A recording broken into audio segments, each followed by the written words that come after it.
It's just about time, I heard Sylvia announce. Any time now, it should start. All of you have done well to make it this far. The pain you suffer is not slight.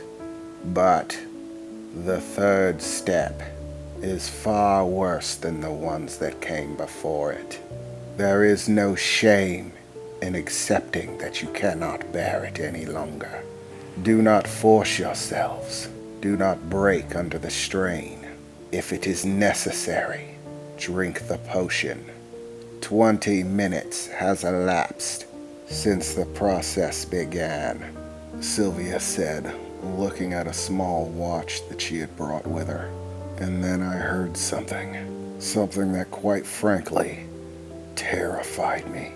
I heard a scream, a bone-chilling scream, a scream of bloody murder that you'd expect to hear if someone was actually dying. I managed to look over and see Eliza screaming madly at the top of her lungs. She screamed so hard and so long, I began to become convinced that if it kept going, she'd simply have no air left. Suffocation through screaming.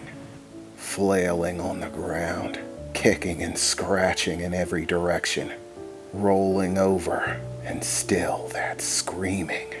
Is that it? Is that phase 3? Eliza hit it first, and then I felt it. Before, I thought the pain that I was feeling was intense, overwhelming, and even overwhelming.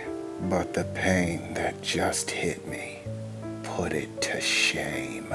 Sylvia said that the third phase would be the worst, but I never imagined, never had the slightest clue about how much pain one person could experience. There was no containing it at all. My screams joined Eliza's as I thrashed about wildly, unable to control my movement at all. It was as if I wasn't even in control of my body anymore. Everything just moving of its own accord. I couldn't even find words to describe it if I wanted. The closest I could possibly come is like if someone took swords, red hot swords straight out of a fire, and began stabbing you with them over and over and over, again and again. I couldn't think. I couldn't tell up from down, left from right. I completely lost sight of everything, where I was and what I was doing. All I could do was scream. Scream the same blood-curdling, bone-shuddering scream that I heard from Eliza. I have no idea how long it went on, how long I screamed. It went on for so long that by the time that I stopped, by the time that I couldn't scream anymore, because I simply didn't have the air to do it, I looked over and found Alice was screaming as well. I didn't even know how long it had been. When did she start? How long after me? For just a short time, the pain subsided. I looked over to see Eliza, tears running down her face, gripping into the earth of the ground, chunks of grass in her hands. She looked terrified. And then a look of shock crossed her face, and it started again. She started to scream. I was so relieved that the stabbing had come to an end, that the pain had stopped, that I didn't even think about it. It doesn't stop until we drink the potion. The white wisp was thrashing, forcing our bodies to produce more magic. If we don't drink the potion, it just starts thrashing again. Eliza continued rolling across the ground, screaming bloody murder, kicking and scratching in every direction. I could even see her clawing into herself, digging her fingernails into her shoulders. I could see it drawing blood, and then it came back to me too. The blades. those red-hot blades stabbing everywhere. I lost myself in it again, screaming bloody murder for who knows how long. I couldn't tell at all. Everything just went dark, as if I couldn't tolerate it, as if my sense of sight simply faded, as if all the energy that one needed in order to see was simply being used to scream out in agony. Once again, how long it lasted is beyond me. But when it finally came to a stop again, I looked over. Alice was still screaming, kicking furiously in every direction. But Eliza, I could see her. She was holding the potion in her hand, a green liquid running down the side of her face, breathing sporadically. The bottle was empty. Eliza gave it up. She ended the process. I didn't blame her. The very instant the process ended, or at least this round of it, the first thing my eyes did was glare at that green potion. It was just sitting there. I could stop it. I could make the pain end. I don't have to experience it anymore. Maybe this has been long enough. Maybe this'll give me the strength I needed. I don't need any more, right? It'd be okay if I drink it, right?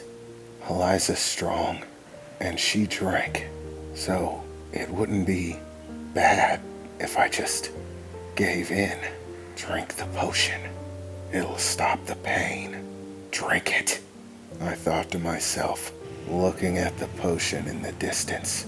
That short few feet away seemed like forever. It seemed like an insurmountable distance. And then I heard it, Alice screaming out, "No! No! I won't! I won't! I won't!" Alice began slamming her hands into the ground wildly, punching and smacking. "It won't stop me! It won't stop me!" And in a moment I could see it, the look on her face. When the pain started again, she started to scream out. Suddenly she began to thrash angrily. She started to smash her head against the ground, digging her nails in deeper and deeper, tearing away more earth and dirt. There was no grass left under her anymore. Then somehow, as insane as it is, even in all that agony, somehow she pulled herself to her feet, still screaming that scream. Her face was covered in dirt and grass. I could see blood. She must have hurt herself pretty bad. Still screaming, somehow she managed to run over to a tree. She clasped onto it, digging her fingers and nails into the bark. "I'll have it. I'll have it. My destiny. My destiny. My destiny," Alice shouted through the screams, digging her nails in and slamming her head into the tree. For a moment I started going towards the potion until it hit me again. The blades. Those red-hot blades in every direction, completely overwhelming and overshadowing everything. And the world became screams and darkness again. For how long, I don't know. But finally, it stopped, even if only for a few moments. I came to, looking for Alice. She was still there, gripping that tree, blood running from her fingers, from her face. She had even started kneeing into the tree, kicking it over and over again. "My destiny, my destiny, mine." I could hear her saying, "If this keeps going, Alice is gonna hurt herself. I need to stop it. It's for her own well-being." I thought to myself, I have to help Alice, and I can't do it while I'm in pain. I need the potion. While I could still think, while I could still move, I started scrambling towards it, the potion getting closer and closer. I was almost there. In just a few moments, I could stop the pain. I could help Alice. She needs my help. And as I reached out for the potion, suddenly there was a red, flash of light.